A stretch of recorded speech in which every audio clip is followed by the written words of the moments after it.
Welcome to NG stories. Please like, share and subscribe for more amazing videos.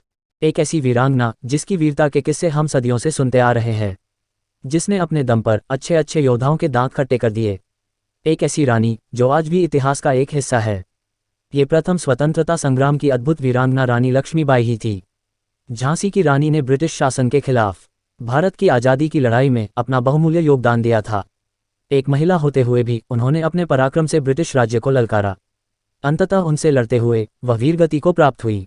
सन 1857 के भारतीय विद्रोह में उन्होंने अभूतपूर्व साहस के साथ ब्रिटिश राज्य का सामना किया। रानी लक्ष्मीबाई के नाम से अंग्रेज थर थर कांपते थे। सन 1857 की क्रांति में रानी लक्ष्मीबाई ने अंग्रेजों की जड़ें हिला दी थी। युद्ध के दौरान सैकड़ों की संख्या में अंग्रेजी सेना झांसी की रानी लक्ष्मीबाई को जिंदा नहीं पकड़ पाई थी। उनके साहस और पराक्रम के सामने आज भी पूरा विश्व नतमस्तक है। तो जानते हैं रानी लक्ष्मीबाई की कहानी। लक्ष्मीबाई का जन्म 19 नवंबर 1828 में उत्तर प्रदेश के पवित्र स्थान वाराणसी के भदैनी में हुआ था। यह एक मराठी ब्राह्मण परिवार में पिता मोरोपंत तांबे और माता भागीरथी बाई के घर जन्मी थी। इनके जन्म के समय इनका नाम मणिकर्णिका तांबे रखा गया था। नाम बड़ा होने के कारण उन्हें सभी मनु बाई पुकारते थे। मनु अभी बोलना भी नहीं सीख पाई थी कि उनके चुलबुलेपन ने उन्हें सबका दुलारा बना दिया। जब मणिकर्णिका 4 वर्ष की थी तभी उनकी माता भगीरथी जी का देहांत हो गया था।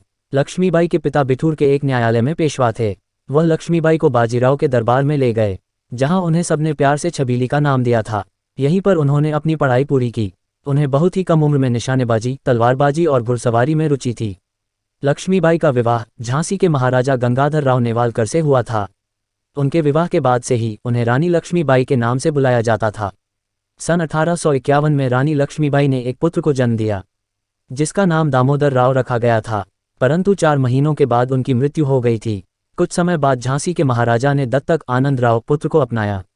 बीमारी के चलते हुए उसके पति की मृत्यु हो गई थी। बेटा और पति की मृत्यु के बाद भी रानी लक्ष्मीबाई हिम्मत नहीं हारी।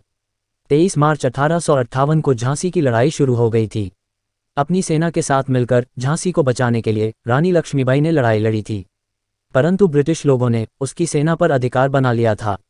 रानी लक्ष्मीबाई ने अंग्रेजों से कहा कि वह मरते दम तक अपनी झांसी किसी को नहीं देगी। युद्ध क्षेत्र में रानी के भयंकर प्रहारों से अंग्रेजों को पीछे हटना पड़ा। महारानी की विजय हुई, लेकिन 18 जून को ह्यूरोज स्वयं युद्धभूमि में आ डटा। रानी लक्ष्मीबाई ने दामोदर राव को रामचंद्र देशमुख को सौंप दिया। सोनरेखा नाले को रानी का घोड़ा पार नहीं कर सका।